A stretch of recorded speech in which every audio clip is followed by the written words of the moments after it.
Bayangkan sebuah wilayah, bukan sekedar wilayah biasa, melainkan sebuah peradaban yang melahirkan ulama-ulama terbesar dalam sejarah Islam. Dari tanahnya lah lahir ulama-ulama besar Ahlus Sunnah yang menjaga warisan kenabian. Kita mengenal nama-nama seperti Imam Bukhari, Imam Muslim, hingga Al-Ghazali. Tahukah Anda, mereka semua berasal dari satu tempat yang sama, Persia. Tempat ini pernah menjadi mercusuar ilmu pengetahuan Islam, pusat dari hadis, tafsir, dan pusat peradaban sains dunia. Namun, lihatlah hari ini, nama Persia telah berganti menjadi Iran, sebuah negara yang kini dikenal sebagai pusat dan benteng utama Syiah di seluruh dunia. Bagaimana mungkin ini bisa terjadi? Bagaimana sebuah bangsa yang dulu menjadi pilar utama peradaban Sunni, hari ini menjadi pusat ortodoksi Syiah? Perubahan ini tidak terjadi dalam satu malam, dan ini bukan sekedar perubahan keyakinan ritual semata. Ini adalah kisah tentang robeknya sebuah surat, tentang ambisi kekuasaan, tentang konflik berdarah, dan tentang sebuah ironi sejarah yang tidak akan pernah selesai diperdebatkan. Ini adalah kisah panjang tentang konflik, kekuasaan, dan perubahan identitas. Kisah ini bisa kita tarik mundur ke sebuah momen yang sangat penting dan dramatis. Saat fajar Islam mulai menyingsing di Jazirah Arab, tahun ke-6 pemerintahan Madinah, Nabi Muhammad SAW menginisiasi sebuah diplomasi kenegaraan yang visioner. Beliau mengirimkan surat kepada para penguasa dunia, termasuk dua kekuatan besar dunia saat itu, kepada Kaisar Romawi Heraklius di Bizantium, dan kepada Raja Persia dari dinasti Sasania Khosrow II yang sering kita kenal dengan nama Kisrah II. Isi surat itu universal, ajakan untuk tunduk dan memeluk Islam. Masuklah Islam, niscaya Anda selamat.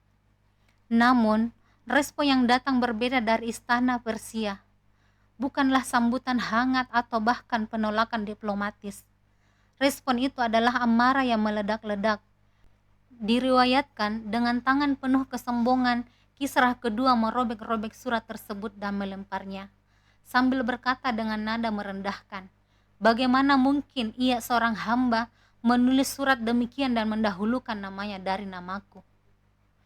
Kisrah kedua memerintahkan gubernurnya di Yaman, seorang penguasa regional bernama Badzan, untuk menangkap orang yang mengaku nabi ini dan membawa ke hadapannya dalam keadaan terikat.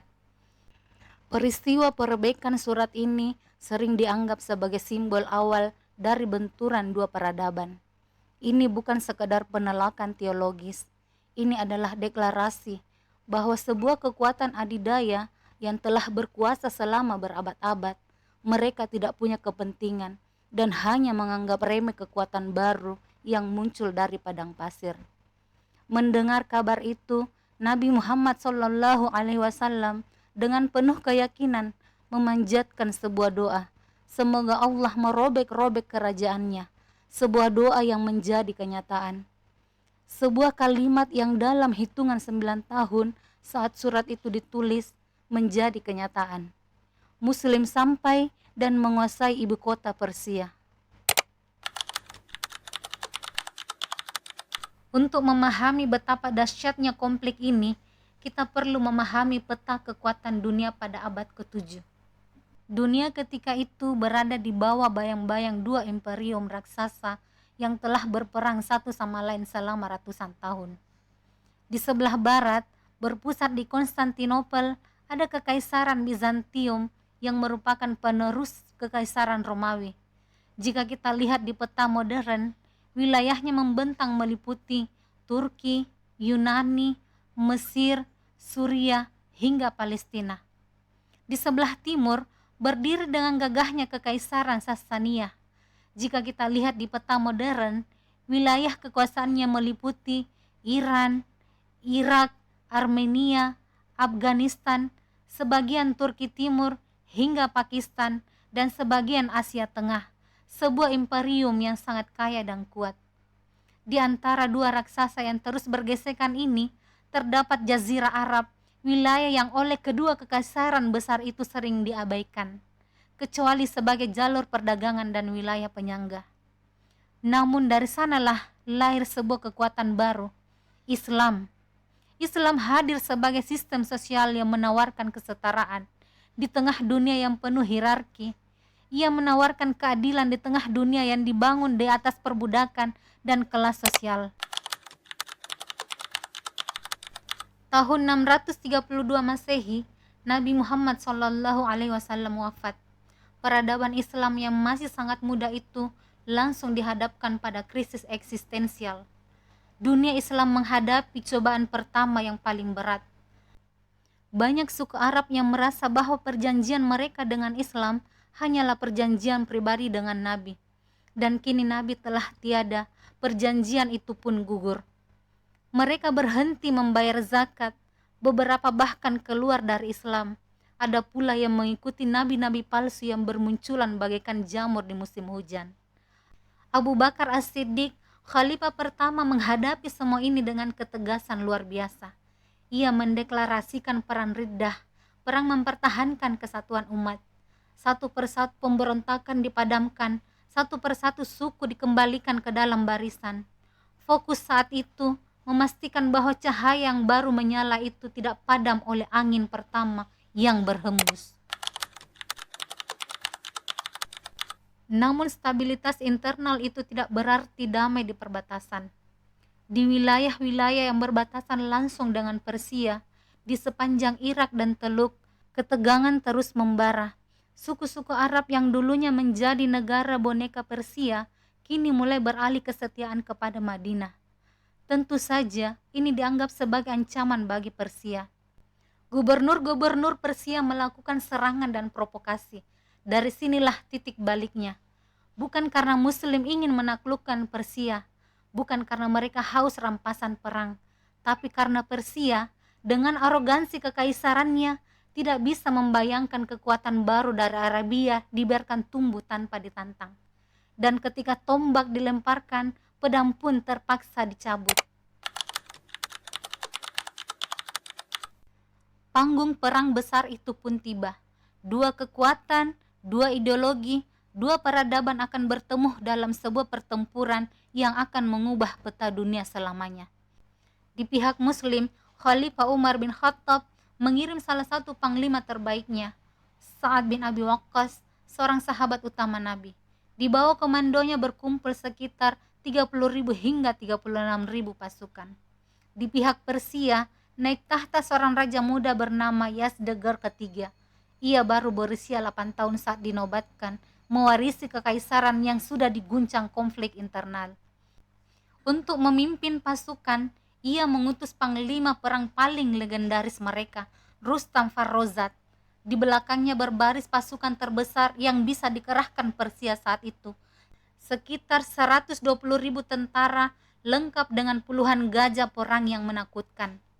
Titik temu mereka adalah sebuah tempat bernama Al-Qadasiyah di wilayah Irak modern pada tahun 636 Masehi. Pertempuran berlangsung selama 4 hari yang sangat melelahkan. Pasukan Muslim yang lebih kecil jumlahnya harus berhadapan dengan teror gajah perang yang merobek barisan kavaleri mereka. Namun, perlahan-lahan strategi dan ketahanan mental tentara Muslim yang diperkuat oleh para penghafal Al-Quran mulai membalikkan keadaan. Pada hari keempat, badai pasir menerpa medan perang, mengenai tepat ke arah pasukan Persia. Dalam kekacauan itu, Rustam Farrozat, sang simbol kekuatan militer Persia, terbunuh. Kerajaan Sasania kehilangan komandan terhebatnya. Jalan menuju jantung kekaisaran kini terbuka lebar. Ibu kota megah Persia, Ctesiphon, jatuh. Kekalahan di Al-Qadasiyah adalah pukulan telak yang darinya kekaisaran Sasania tidak akan pernah pulih. Secara bertahap, provinsi demi provinsi takluk, dan kekaisaran Persia yang perkasa itu yang pernah merobek surat Nabi perlahan-lahan runtuh ke dalam pelukan sejarah. Tapi disinilah sesuatu yang menarik terjadi. Meski kekaisaran Persia runtuh secara politik dan militer, masyarakatnya tidak serta-merta menjadi Muslim. Proses Islamisasi berlangsung perlahan selama 3 abad penuh. Mengapa? Karena dalam Islam tidak ada paksaan dalam beragama. Itu bukan sekedar slogan, itu kebijakan nyata. Masyarakat Persia tetap boleh memeluk Zoroastrianisme mereka, membayar jizyah sebagai pajak perlindungan dan hidup berdampingan. Dan menariknya, jizyah yang dibayar non-muslim ke khalifah justru lebih ringan dari pajak yang sebelumnya dipungut oleh raja-raja Sasania sendiri kepada rakyatnya. Mereka melihat para pemimpin muslim yang hidup sederhana, bukan seperti raja-raja Sasania yang tinggal di istana megah sementara rakyatnya kelaparan. Mereka melihat sistem yang tidak mengenal kasta, dan satu persatu mereka memeluk Islam secara perlahan dan bertahap karena tertarik. Dan disinilah puncak dari kontribusi peradaban Persia terhadap Islam. Selama menerima Islam, bangsa Persia tidak hanya menjadi pengikut, mereka justru menjadi penjaga utama dan arsitek peradaban Sunni klasik. Sejak awal, Persia adalah pusat pengetahuan dunia. Kini, warisan intelektual itu bertemu dengan semangat Islam.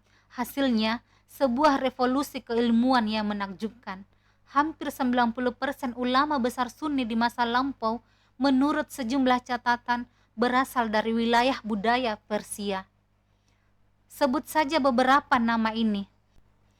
Imam Al-Bukhari 810 sampai 870 Masehi, seorang keturunan Persia dari Bukhara, kini Uzbekistan, yang karya monumentalnya Sahih Al-Bukhari dianggap sebagai kitab paling sahih setelah Al-Quran. Imam Muslim 821 sampai 875 Masehi, berasal dari Nisapur. Kitab Sahih Muslimnya adalah kitab hasil rujukan kedua dalam Islam Sunni. Imam At-Tirmizi 824 sampai 892 Masehi, lahir di Tirmiz, Persia, kini Uzbekistan. Karya Sunan At-Tirmizi menjadi salah satu dari 6 kitab induk hadis Kutubus Sittah. Imam Nasa'i berasal dari kota Nasa di Khorasan, Persia. Karyanya Sunan An-Nasa'i juga termasuk dalam Kutubus Sittah. Ibnu Majah, seorang ulama hadis dari Qazwin, Persia. Karyanya Sunan Ibnu Majah melengkapi koleksi Kutubus Sittah. Imam Abu Hanifah, pendiri mazhab Hanafi, adalah keturunan bangsa Persia. At-Tabari 839 sampai 923 Masehi, seorang sejarawan dan ahli tafsir Al-Quran raksasa dari Amol, Tabaristan, Iran modern. Karyanya Tafsir At-Tabari. Al-Ghazali 1058 sampai 1111 Masehi, lahir di Tus, Khurasan, Persia, Iran modern. Dijuluki Hujjatul Islam, sang pembela Islam. Ia adalah seorang teolog. Karyanya Ihya Ulumuddin. Selama berabad-abad, tanah Persia adalah jantung intelektual dunia Islam Sunni. Masjid dan madrasah di Isfahan, Nisapur, dan Bukhara menjadi saksi bisu lahirnya para ulama yang membentuk cara kita memahami Islam hari ini. Bayangkan kontribusi itu. Bayangkan betapa dalamnya akar Sunni di tanah ini. Lalu bayangkan apa yang terjadi ketika semuanya dibalik dalam satu abad. Namun, semua kejayaan intelektual Sunni di Persia itu akan segera menemui titik baliknya yang paling drastis. Kita memasuki abad ke-16, abad di mana identitas keagamaan Iran akan dipaksa berubah secara revolusioner. Perubahan besar ini dipicu oleh munculnya dinasti Safawi di bawah kepemimpinan Shah Ismail ke-1 pada tahun 1501. Kisah Ismail ke-1 adalah kisah yang penuh kontroversi. Secara genealogi, ia berasal dari sebuah tarekat sufi Sunni yang bernama Safawiyah. Tapi di tangan Ismail I, gerakan spiritual ini berubah menjadi mesin politik yang sangat ambisius. Ismail yang masih sangat muda, ia merebut kekuasaan di usia sekitar 14 tahun, memproklamirkan diri sebagai sah raja di kota Tabriz. Keputusan monumental yang diambilnya adalah menjadikan Syiah Imamiyah, 12 imam, sebagai mazhab resmi negara. Kontroversi Ismail ke-1 sangat mendalam. Yang pertama, ia mengklaim dirinya sebagai wakil dari Imam Mahdi. klaim ini sangat efektif untuk mendapatkan kepatuhan mutlak dari para pengikut fanatiknya yang dikenal sebagai pasukan Kizilbas. Yang kedua, keganasan ekstrim. Sumber-sumber sejarah mencatat bahwa ia adalah seorang fanatik yang tidak segan menggunakan kekerasan dan pembantaian massal untuk mencapai tujuannya. Catatan menyebutkan bahwa ia telah membunuh hampir 1 juta Muslim Sunni yang menolak untuk mengubah keyakinan mereka. Keputusan sah Ismail ini bukanlah sekadar preferensi spiritual. Ini adalah sebuah manuver geopolitik yang brilian. Saat itu, dunia Islam didominasi oleh kekuatan Sunni raksasa. Di sebelah barat berdiri Kesultanan Utsmani yang bermazhab Sunni, sementara di timur terdapat dinasti Uzbek yang juga Sunni. Selain itu, Kesultanan Mughal di India tengah bangkit sebagai kekuatan baru dengan identitas yang sama. Di tengah dominasi kekuatan-kekuatan Sunni tersebut, dinasti Safawi membutuhkan identitas politik yang berbeda untuk membangun pembeda yang tegas sekaligus benteng ideologis melawan para rivalnya. Mereka akhirnya memilih Syiah sebagai dasar negara. Dari titik inilah proses Syiaisasi Iran dimulai, sebuah transformasi panjang yang berlangsung selama berabad-abad dan pada akhirnya mengubah landscape keagamaan Persia secara menyeluruh. Disinilah bagian sejarah yang jarang dibahas secara terbuka. Shah Ismail ke-1 tidak memperkenalkan Syiah secara perlahan. Perubahan itu dilakukan dengan tegas, terencana, dan penuh tekanan. Selama berabad-abad sebelumnya, Persia adalah wilayah dengan tradisi Sunni yang kuat. Namun dalam waktu yang singkat, struktur keagamaan itu diubah secara paksa. Banyak ulama Sunni yang menolak berpindah keyakinan ke Syiah. Mereka dibunuh atau terpaksa melarikan diri. Masjid-masjid yang dulu menjadi pusat pengajaran Sunni diubah fungsi, bahkan ada yang ditutup. Kebijakan yang paling kontroversial adalah perintah untuk melaknat sahabat-sahabat utama Nabi. Setiap Jumat di berbagai wilayah Persia dilantangkan ketukan kepada Abu Bakar, Umar bin Khattab, dan Utsman bin Affan, 3 tokoh yang sangat dihormati dalam tradisi Sunni. Ini bukan lagi sekedar perbedaan pendapat, tetapi sudah menjadi pemaksaan identitas dengan kekuatan negara. Karena saat itu jumlah ulama Syiah di Persia masih sedikit, Ismail juga mendatangkan banyak ulama dari luar, terutama dari wilayah Najaf, Karbala, Libanon, dan Bahrain. Mereka diberikan kedudukan dan dukungan untuk menyebarkan ajaran baru dan membangun sistem keagamaan yang berbeda. Akibatnya, masyarakat yang sebelumnya hidup dalam tradisi Sunni selama ratusan tahun dipaksa berubah hanya dalam 1 generasi. Dan bagi mereka yang menolak, menjadi korban. Inilah inti dari ironi sejarah yang kita bicarakan. Sebuah bangsa yang dulu melahirkan para pembela utama tradisi sahabat Nabi, kini secara resmi dan sistematis terlibat dalam praktek yang menghina sahabat-sahabat yang sama. Kebijakan resmi Safawi mewajibkan praktek pengutukan terhadap musuh-musuh Ahlul Bait Persi mereka. Dalam praktiknya, ini diarahkan secara spesifik kepada 3 khalifah pertama yang sangat dihormati dalam tradisi Sunni, Abu Bakar As-Siddiq, Umar bin Khattab, dan Utsman bin Affan. Bagaimana ini dilakukan?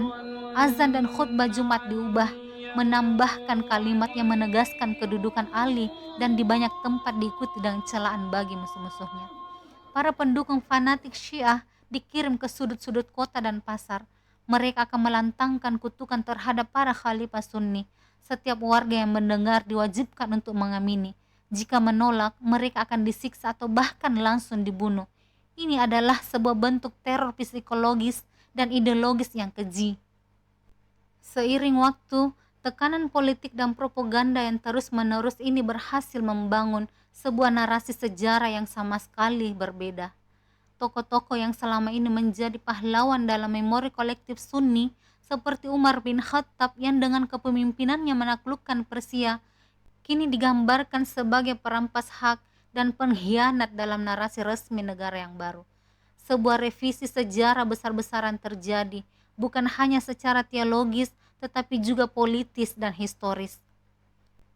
Ini adalah ironi yang paling menyayat hati.